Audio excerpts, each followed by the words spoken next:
Okey, Assalamualaikum. Sebentar je, kita tunggu lagi seminit atau 2 minit untuk kawan awak masuk.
Okey, Assalamualaikum warahmatullahi wabarakatuh.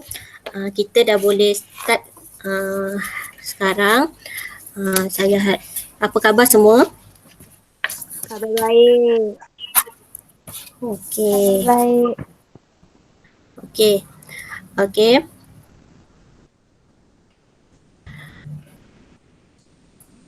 Okey, sebelum kita mulakan pembelajaran kita pada hari ini, sebelum tu awak bolehlah baca doa terlebih dahulu untuk kita start pembelajaran kita pada hari ini. Okey, sebelum kita mulakan, ada sebarang pertanyaan untuk pembelajaran pada minggu lepas?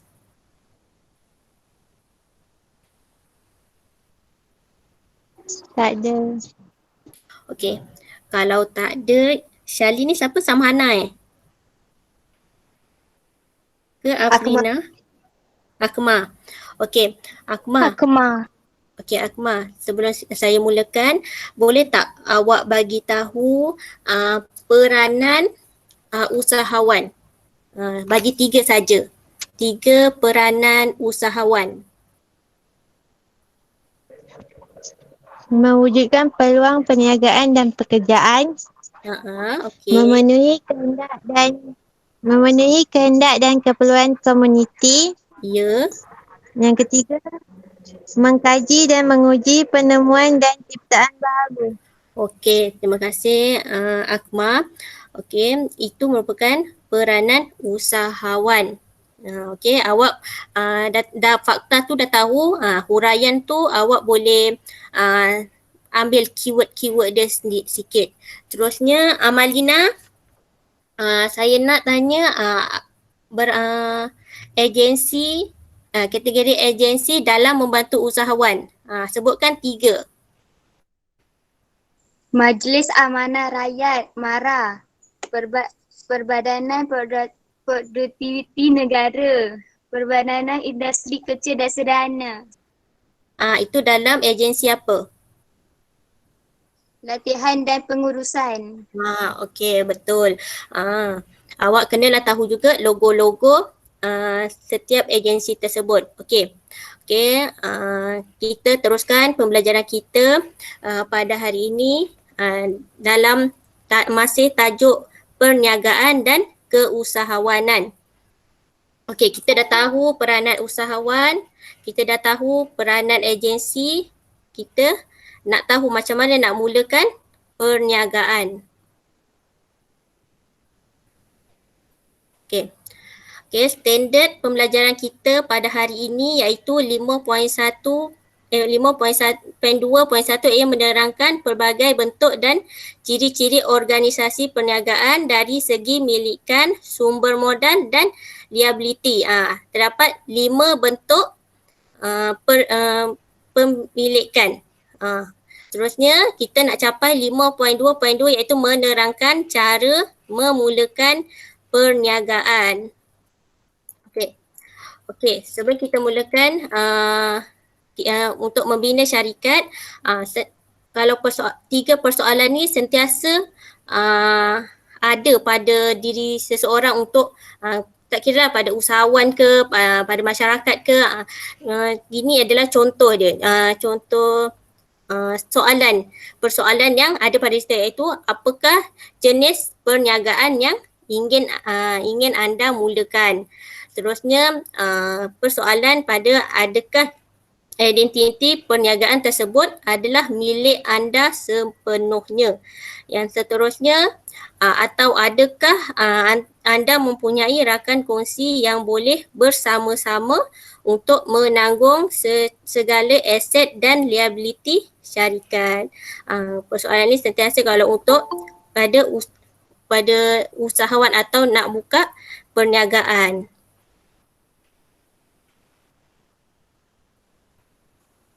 Okey. Yang masuk lambat tu boleh follow. Seterusnya, kita nak tahu bentuk dan ciri-ciri organisasi perniagaan. Milikan perniagaan ini dibahagikan kepada beberapa jenis mengikut pemilikan, kawalan dan pengurusan. Sekejap ya, ada lagi yang nak masuk.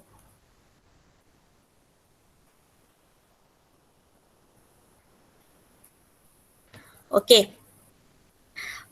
yang pertama kita tengok pada yang pertama ni, barisan yang pertama kita tengok milikan dia tu, perniagaan ini dimiliki oleh seorang pemilik. So kita dapat keyword dia iaitu seorang pemilik. Sambil saya penerangan ni, saya tanya apa antara 5 ni boleh dapat tahu tak seorang ni, so jenis milikan dia tu apa? Milikan tunggal. Okey, kita tengok betul tak? Okey Amalina, betul, milikan tunggal. So kita kena tahu keyword dia, dimiliki oleh seorang pemilik. Terusnya pada modal bagi untuk membina milikan ni ialah modal ini diperoleh daripada simpanan sendiri atau pinjaman daripada saudara mara ataupun bank. Kalau dia nak mulakan perniagaan ni, dia membuat pinjaman atau dia ada simpanan sendiri daripada untuk pinjaman daripada saudara atau bank. Untuk liability, apa maksud liability ni? Tahu tak? Tak tahu. Tak tahu. Liability ni termasuk bermaksud hutang. Liability ni hutang. Liability bagi milikan tunggal ni liability yang tidak terhad. Okey, jika syarikat milikan tunggal ni dia gagal, contohnya gagal mencapai target dia, ataupun dia tu bankrupt, yang hutang-hutang yang dia yang dia hutang tu, dia kenalah membayar hutang dengan harta dia sendiri. Contohnya kalau dia tak cukup duit, dia ada rumah besar, so dia kena gadaikanlah, contoh macam cagar ke untuk bayar rumah tu. Bayar hutang tu guna rumah. Maksudnya pertukaran macam tu. Okey, diuruskan dengan pemilikan tunggal. Okey, boleh faham kan milikan tunggal? Boleh. Okey, seterusnya yang kedua, keyword dia 2 hingga 20 orang rakan kongsi. So kat sini rakan kongsi. Antara dah baki dia 4 ni, apa dia yang sesuai untuk kita masukkan? Perkongsian. Okey, betul. Dan kita tahu rakan kongsi. So, dia punya jenis milikan ialah perkongsian. Dia punya limit 2 hingga 20 orang sahaja untuk rakan kongsi. Lepas tu, modal ni disumbangkan oleh rakan kongsi mengikut kadar yang telah dipersetujui dalam perjanjian perkongsian. Contohnya, contoh ada dua orang usahawan tu dia nak berkongsi untuk buka syarikat. Dia berjanji seorang 10,000, seorang lagi 10,000. Dia kena tetap macam ikut perjanjian. Kalau dia lebih, kena bersetuju sama-sama lah. Tak boleh sini tak setuju, sana tak setuju. So maksudnya macam akan ada perbalahan untuk syarikat perkongsian ni. Okey, kena berhati-hatilah semasa nak nak buat jenis milikan perkongsian ni. Kalau rakannya tidak amanah, teruklah pada kita kan. Okey, seterusnya untuk liability ni, setiap rakan kongsi biasanya menanggung liability tidak terhad. Untuk perkongsian ni sama je macam milikan tunggal ni, iaitu contohnya dia orang ni ada hutang bank. Lepas tu dia cagakan rumah ke, kebun ke. So kalau dia tak dapat nak bayar hutang tu, dia boleh buat pertukaran daripada dengan, contoh dia ada pinjam bank, kita buat pertukaran, dia cagakan kebun atau rumah. So kita, kalau dia tak boleh bayar lah. Okey, untuk urusannya ni rakan kongsi. Terusnya, milikan yang ketiga, perniagaan ini dimiliki oleh sekumpulan orang persendirian. Tidak melebihi 50 orang. Okey. Ini daripada jenis milikan Syarikat sendirian berhad. Okey, syarikat sendirian berhad. Betul. Lepas tu modal ini diperolehi melalui jualan saham kepada orang persendirian yang bilangannya tidak melebihi 50 orang. Di sini saya tekankan pada berhad. Okey, berhad ni ialah liability, hutang dia liability terhad. Jika syarikat gagal bayar hutang, hutang dia tu yang dia modalkan tu, dia rugi setakat modal yang dia keluarkan sahaja. Contohnya orang tu dia keluarkan 10,000. So dia rugi 10,000 saja. Untuk urusan dia ialah lembaga pengarah yang dilantik. Okey, terusnya kita yang keempat iaitu dimiliki oleh orang awam dengan membeli saham. Terusnya modal tu jualan saham kepada orang awam. So dia keyword dia kat sini awam. Okey, kita boleh dapat ini jenis milikan Syarikat awam berhad. Okey, betul Adila. Syarikat awam berhad. Okey, dia punya liability sama juga pada yang tiga ni sama. Lepas tu juga pengurusan dia lembaga pengarah yang dilantik. Yang terakhir mestilah koperasi. Pemilikannya terdiri daripada ahli yang membeli saham dalam koperasi. Bilangannya 100 orang hingga tidak terhad. Ramai-ramai boleh masuk dalam ahli koperasi. Okey, untuk sumber modal, modal diperolehi menerusi jualan saham kepada ahlinya. Modal juga diperolehi daripada yuran bulanan ahli koperasi. Hutang dengan pengurusan dia juga sama pada syarikat sendirian berhad dengan syarikat awam berhad. Sini kita dapat bezakan 5 jenis milikan, iaitu ada milikan tunggal, perkongsian, syarikat sendirian berhad dengan syarikat awam berhad dan koperasi. Setakat ni boleh faham tak 5 jenis milikan ni? Dapat tahu tak perbezaan dia?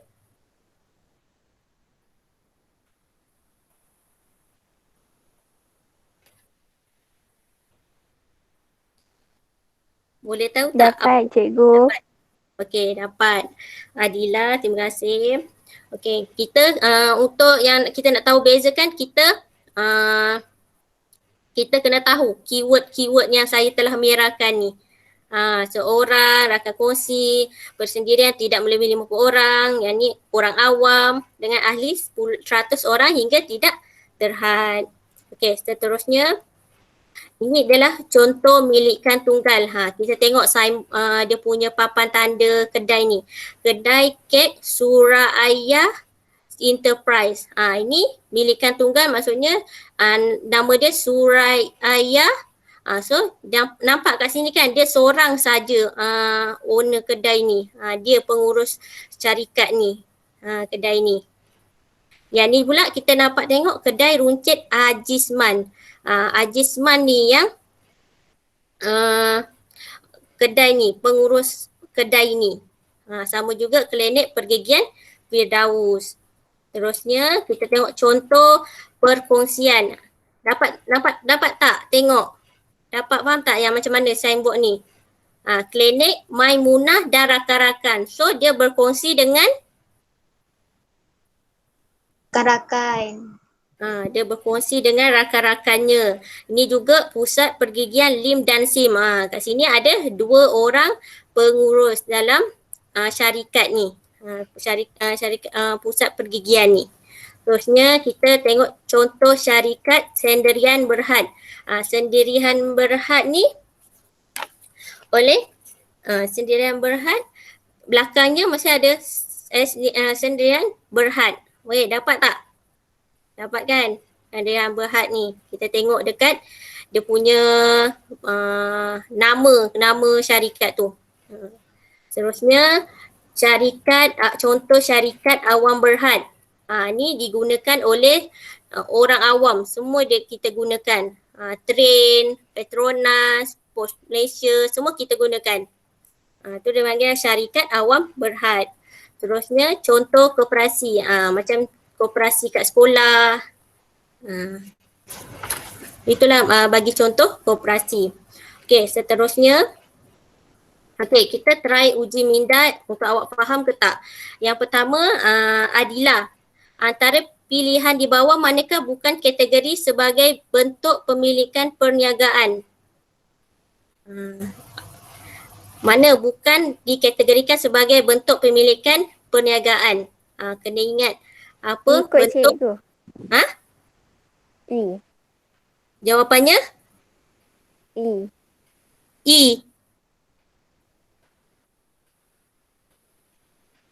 Okey, kita tengok jawapannya. Jawapannya E. Dia kan ada 5 bentuk pemilikan perniagaan.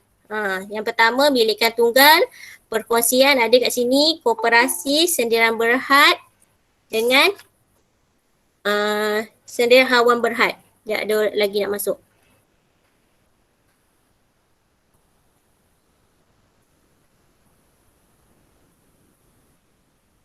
Okey. Tadi dah nampak lah kan jawapannya kat sini. Nampaklah yang manakah merujuk kepada pemilikan milik tunggal. Milikan tunggal ni ada nama dia seorang je. Kedai Runcit Ahmad. Kat sini dah B dah salah lah sebab kongsi. Yang ni ada awam, koperasi. Seterusnya yang ni D ada sendirian berhad. Okay, seterusnya yang ketiga.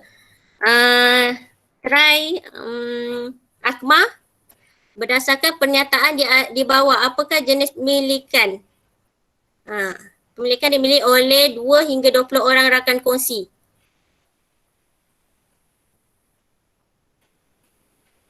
Akma.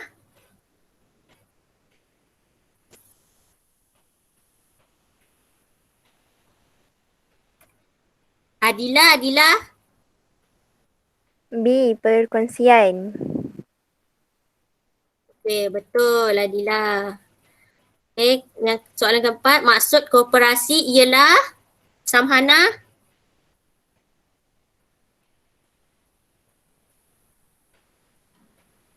C. Okey, betul. Perniagaan yang ditubuhkan oleh sekumpulan individu secara sukarela. Okey, seterusnya, bagi memulakan perniagaan, seseorang harus mempunyai minat, kebolehan, modal, pengalaman dan pengetahuan yang cukup. Contoh seseorang tu tiada ilmu perniagaan. Macam mana dia nak mulakan perniagaan ni kan? Mestilah seorang usahawan tu mestilah ada mempunyai minat, ada keinginan untuk buka syarikat.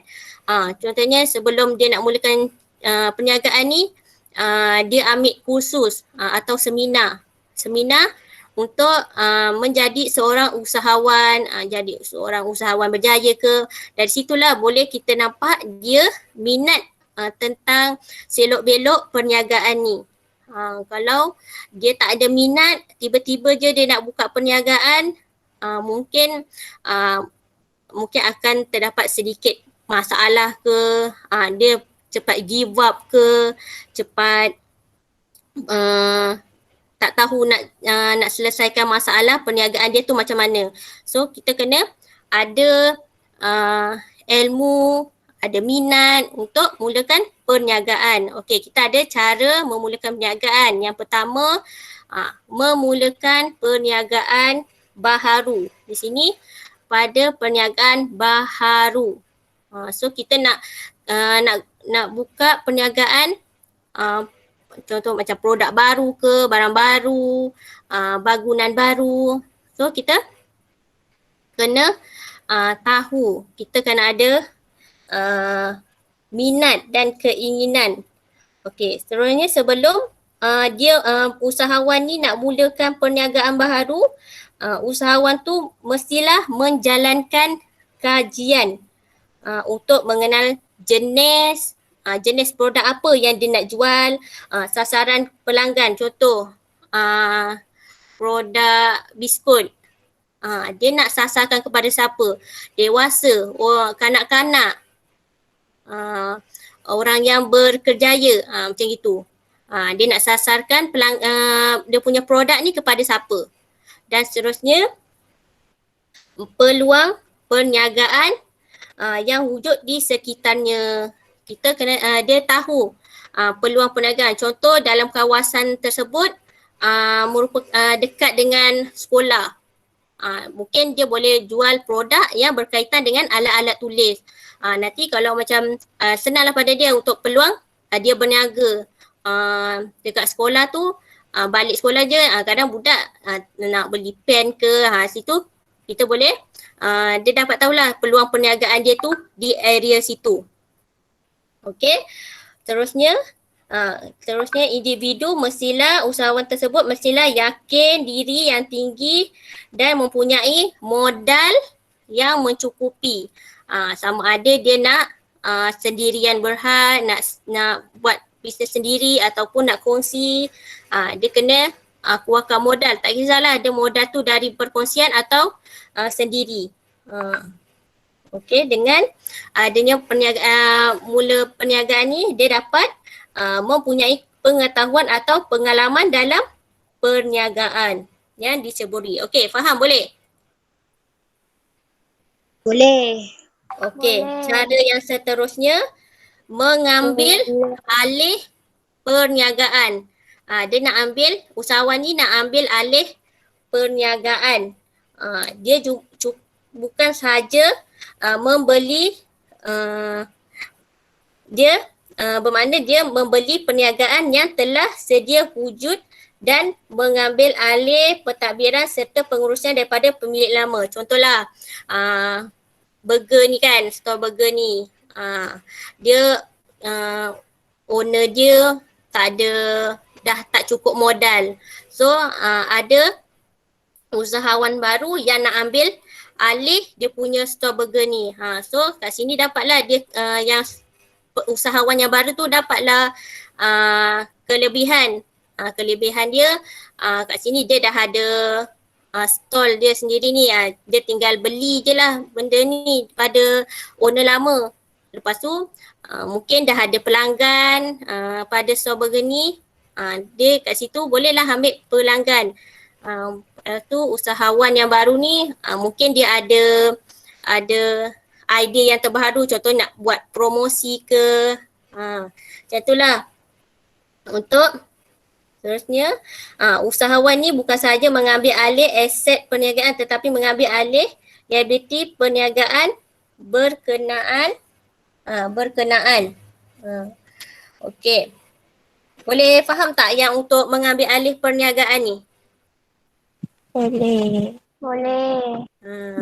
Dia nak ambil, contohnya pada syarikat tu dah bankrupt lah. Lepas tu ada usahawan ni, ada usahawan baru ni dia nak pulihkan semula. Tapi usahawan lama tu dah tak ada lah. Dia dah tak boleh ni, mungkin dia jadi pekerja pula. Dia dah tak boleh jadi pengurus nyata. Mungkin dia akan jadi bawah sikit lah macam kuli ke apa kan. Okey. Yang ni cara kedua iaitu mengambil alih perniagaan. Yang ketiga, menjalankan perniagaan franchise. Pernah tengok tak jenama-jenama ni? Jenama-jenama saya bulatkan ni. Benar. Pernah ni jenama-jenama yang famous. Yang dia punya jenama ni bukan sahaja ada satu cawangan. Dia banyak cawangan. Dekat Batu Pahat ada, Pontian ada, dekat Johor ada. Tu yang dinamakan perniagaan franchise. Kita tengok maksudnya franchise ialah perjanjian antara pemilik franchise. Yang ni yang ada jenama baru ni ialah franchise, iaitu yang sebut pada franchiser. Dengan penerima franchise. Yang macam kita ni kalau kita nak buka Pizza Hut ni dekat, contoh nak buka kepada Betah, kita ni dinamakan franchisee. Okay, dapat beza tak? Yang ni apa? Yang ada brand tersendiri ni apa? Pemilikan?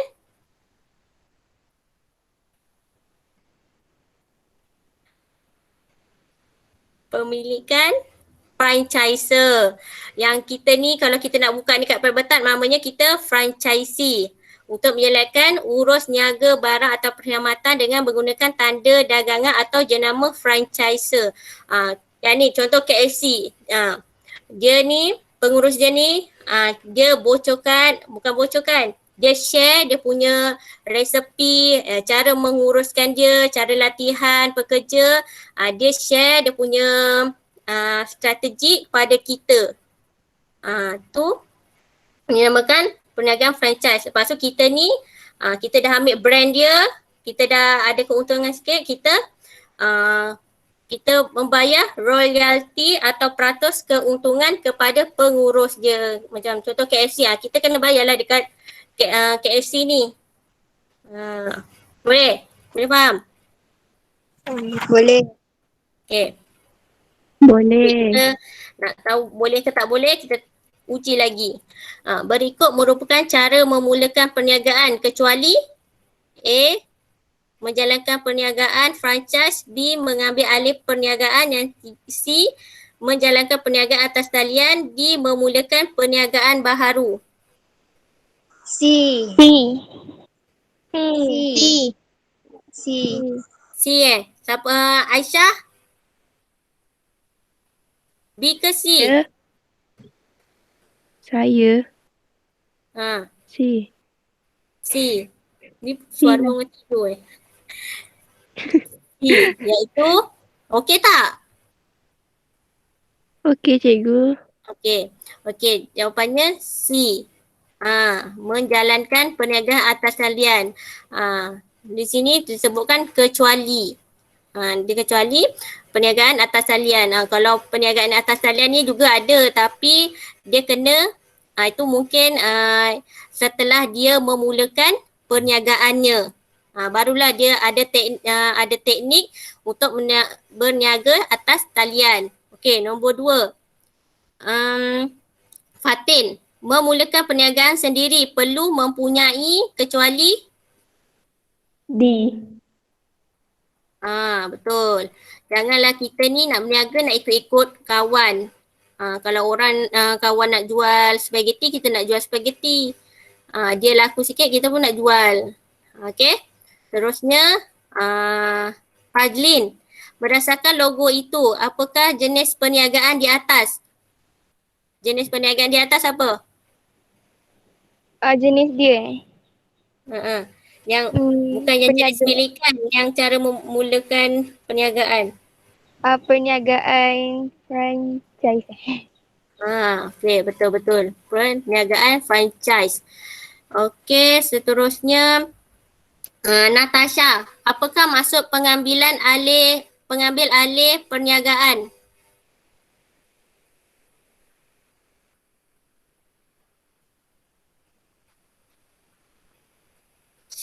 Akmal? C. Okey, betul. Iaitu membeli perniagaan yang telah sedia wujud. Dia dah wujud, lepas tu dia nak ambil alih perniagaan tu. Okey. Yang last, nyatakan satu contoh perniagaan franchise di Malaysia. Zalina tadi siapa? Afrina. Ya. Satu contoh perniagaan franchise. Pizza Hut. Okey, betul. Boleh. Pizza Hut, KFC, McD, 7E. Dia bukan hanya ada satu cawangan. Dia ada banyak cawangan. Okey. Okey, jom kita kita jawab sama-sama. Rajah di bawah adalah tentang sejenis pemilikan perniagaan. Kedai roti, Lisa dan rakan-rakan. Berdasarkan rajah itu, apakah jenis milikan perniagaan itu? Dia jenis milikan apa? Perkongsian. Okey, betul. Perkongsian. Kenapa perkongsian?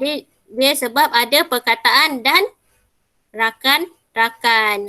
Dia berkongsi dengan rakan dia. Lisa ni berkongsi buka bakery ni dengan rakan-rakan dia. Okey, yang B, nyatakan ciri-ciri organisasi perniagaan tersebut dalam ruang yang disediakan. Milikan, ciri-ciri organisasi milikan apa? Milikan perkongsian apa?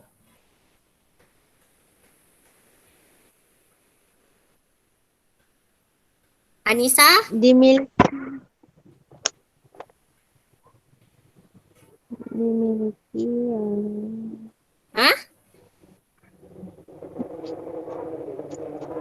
Rakan kongsi. Milikan, betul. Dia punya keyword rakan kongsi iaitu dimiliki oleh 2 hingga 20 orang rakan kongsi. Itulah dia cakap ciri-ciri milikan. Okey, dari mana dia dapat sumber modal ni? Disumbangkan oleh rakan kongsi. Okey. Aisyah, Fatin cakap. Aisyah. Okey. Aisyah, sumber modal disumbangkan oleh rakan kongsi mengikut kadar yang telah dipersetujui dalam perjanjian perkongsian. Okey, liability, hutang? Tidak terhad. Okey, betul. Liability tidak terhad. Okey, setakat ni faham tak? Faham. Okey, faham. Okey. Seorang atau dua orang buat rumusan apa yang awak dapat pada hari ini. Fazlin, apa yang awak dapat pada hari ini? Saya dapat tahu pasal jenis milikan dengan liability dia. Lepas tu dengan cara nak mulakan perniagaan. Okey, dah dapat perbezaan antara jenis milikan dengan 3 cara memulakan perniagaan. Lagi seorang, cuba buat rumusan. Apa yang awak dapat pada hari ini? Fatin?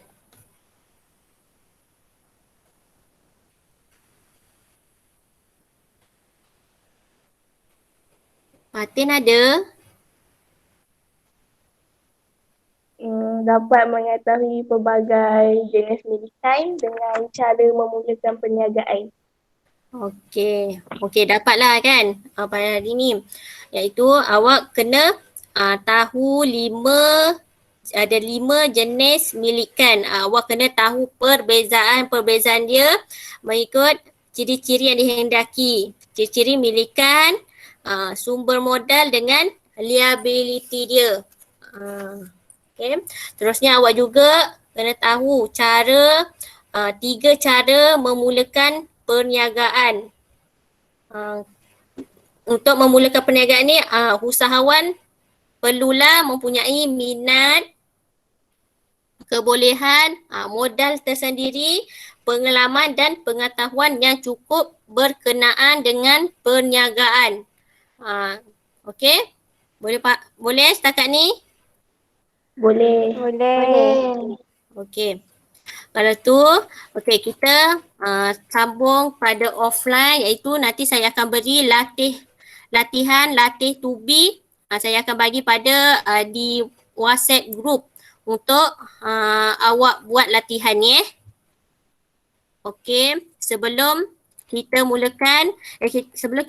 akhiri pembelajaran kita dalam secara online ni, untuk kelas hadapan pembelajaran kita iaitu awak kita nak tahu prosedur memulakan perniagaan.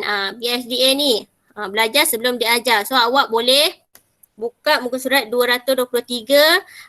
Kat sini ada 4 prosedur memulakan perniagaan. Yang pertama membuat perancangan, mendaftarkan perniagaan, memohon lesen perniagaan dan terakhir mendapatkan modal perniagaan.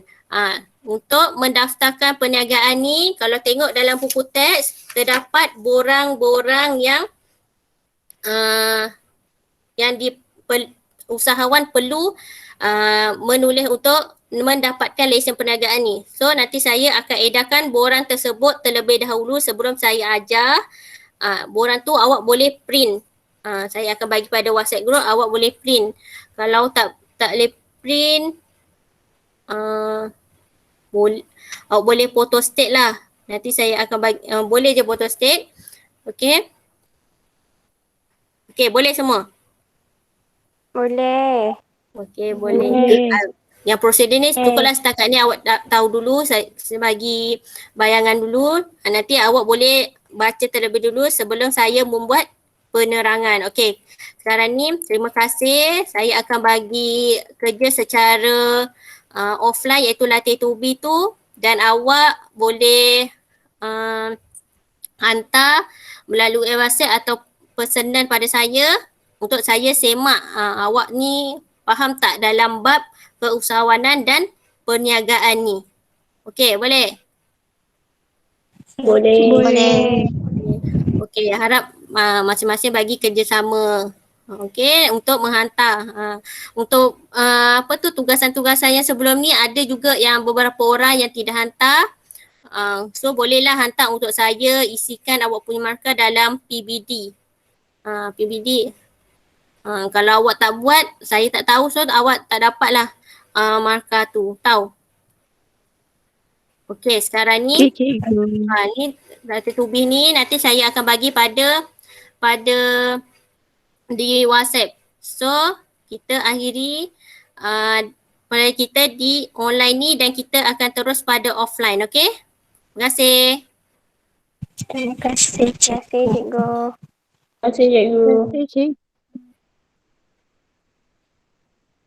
Sama.